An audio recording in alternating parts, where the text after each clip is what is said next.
gran bendición es compartir contigo otra vez las grandes verdades de nuestro gran Dios y Salvador Jesucristo. Estar en contacto con la verdad significa hablar y creer, como dice la Escritura. Hoy se abordará un tema bastante polémico entre los estudiosos de la Biblia.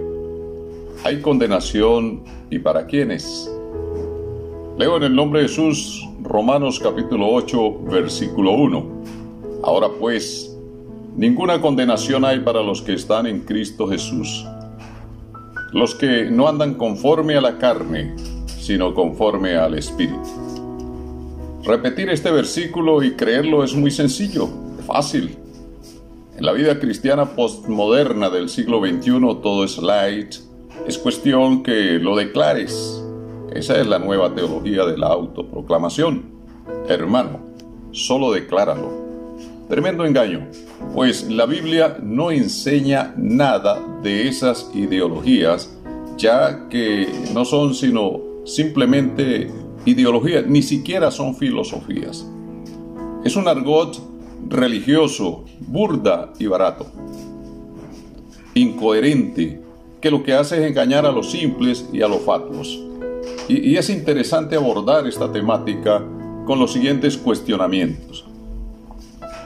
¿A qué condenación se refiere el apóstol cuando escribe? ¿Quiénes están efectivamente en Cristo Jesús? ¿A qué se refiere andar en la carne? Dice conforme a la carne. Todos andamos en la carne, es decir, significaría según la carne, eso es otra cosa. ¿Y qué es andar conforme al Espíritu?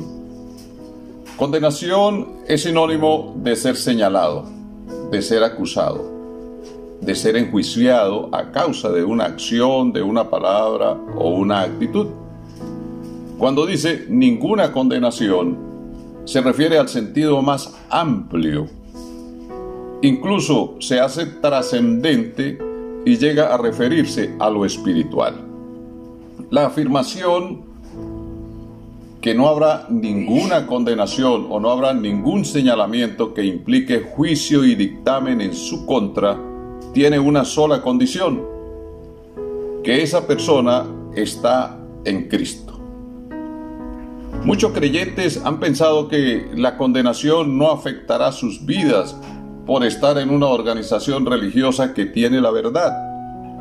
Otros han pensado y piensan incluso que no es necesario congregarse para estar en Cristo. Algunos debaten y presentan como defensa que la iglesia es el cuerpo de Cristo y que no se puede vivir fuera de ella, pero cuando lo plantean están pensando en sus organizaciones o en sus denominaciones, debido al error conceptual acerca de qué es una organización y quién es efectivamente la iglesia de Cristo. La única verdad es que no hay una condenación para los que están en Cristo Jesús. Nótese que Mateo 23:14 dictamina una mayor condenación para los fariseos y los califica de hipócritas y les declara su pecado y les quita su máscara. Dice, como pretexto hacen largas oraciones. No le está diciendo que las oraciones largas son pecado, eso no dice la Biblia, no, sino que las usaban para aparentar. Sin embargo, son condenados por su actitud, por esa acción religiosa que aun cuando hacían una práctica litúrgica no estaban en Cristo. La liturgia o la práctica religiosa, lo que llamamos culto, no te exime de condenación. ¿Por qué? Porque la Biblia dice que ninguna condenación hay para los que están en Cristo Jesús. ¿Se está planteando que no debe existir esto? No, sino que hay que revisar esa práctica con la actitud genuina y verdadera de quien la practica. Amar más las tinieblas que la luz trae condenación. Las tinieblas son tipo del pecado, el engaño, las mentiras, la falsedad, la hipocresía. Y la luz identifica la verdad, y esa verdad es Cristo y su palabra. Quien defiende la mentira y desecha la verdad, dice San Juan capítulo 3 versículo 19, que esa es la condenación, refiriéndose al causal. Y el contexto anterior, el verso 18 dice: quien no cree en el nombre del unigénito Hijo de Dios ya ha sido condenado. Es decir, el nombre del unigénito Hijo de Dios, refiriéndose a su manifestación en carne, es Jesús. Por ende, quien no cree en este poderoso nombre está expuesto a condenación. Nótese que muchos dicen creer en Jesucristo, pero no creen en el nombre, porque al tener que tomar el bautismo reaccionan de manera negativa. Entonces, ¿quiénes están efectivamente en Cristo Jesús? El Señor dice en San Juan 7:38, el que cree en mí, como dice la Escritura. Y creer en Jesucristo no es decir yo creo. Eso lo dice cualquiera. Yo sé que Dios es uno. Esto lo puede repetir cualquier persona, y si efectivamente lo crees, es bueno, pero no es todo. Santiago 2:19 dice: tú crees que Dios es uno, bien haces. También afirma que los demonios creen y tiemblan. Si crees efectivamente que Dios es uno y crees como dice la Escritura, entonces la persona debe aceptar que Jesús es Dios y debe vivir conforme a lo planteado en el pacto nuevo testamentario. Romanos 9:5 dice: de los cuales según la carne vino Cristo, el cual es Dios sobre todas las cosas, bendito por los siglos. Amén. Así es. Y Gálatas 3:27 refiere: porque todos los que han sido bautizados en Cristo Jesús están revestidos, están unidos a Jesús. Entonces te has fusionado a su cuerpo y por ende estás en el Señor. Y si alguno está en Cristo, dice la Biblia, ciertamente debe actuar, debe vivir como vivió Cristo. Y he aquí el gran conflicto entre lo que se cree y lo que se hace. Si has llegado a este punto, ya estás revestido de Cristo, entonces corresponde vivir como dice la Escritura. Dice San Juan capítulo 3, versículo 15, porque ejemplo os he dado para que como yo he hecho, vosotros también hagáis. Y no solamente refiriéndose a imitar su acción pedagógica dentro de un contexto oriental, cuyo trasfondo doctrinal es enseñar que quien está en Cristo Jesús sabe y entiende que su función, su ministerio, su accionar es de servir de una manera incondicional y no para que le sirvan, haciendo uso y abuso de la investidura y del estatus eclesiástico.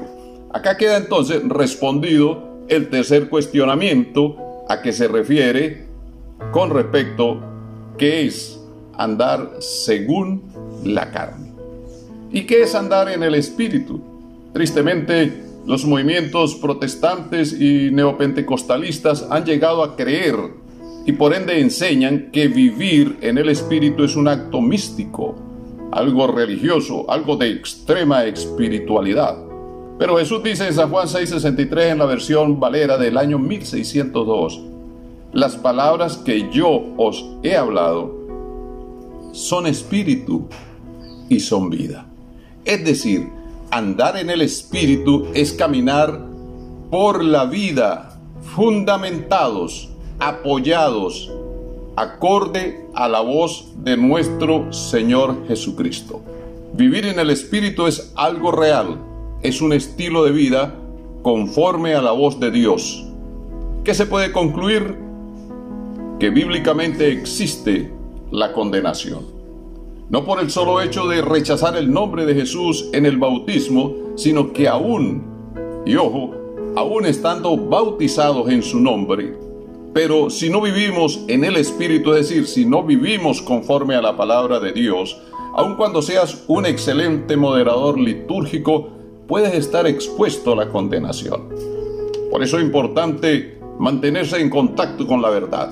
Tu conexión con Cristo, con sus palabras que son espíritu y por ende son vida, como está escrito, va a ayudar a no andar conforme a los argumentos filosóficos, ideológicos, o a apoyarnos en señalamientos falsos de los mortales. No hay cosa que produzca mayor seguridad para el creyente que pensar, creer y actuar como dice la Escritura Sagrada. Acorde a este principio, tendrás garantía que no serás condenado por el Señor. Probablemente el hombre te condene, pero acá lo importante es que no hay condenación para los que están en Cristo Jesús. No busques la aprobación del hombre. Y cierro con Romanos capítulo 8, versículo 6. Ocúpate del Espíritu, de la palabra que es vida y trae la verdadera paz, es decir, tener certeza y convicción de que no eres condenado por el Señor. Y cuando pienses en el Espíritu como la manifestación de Dios en Espíritu Santo, Él se va a ocupar de nosotros. Hasta una próxima edición. Dios mediante, su hermano y amigo, Pastor Arnoldo Rincón. Muchas bendiciones.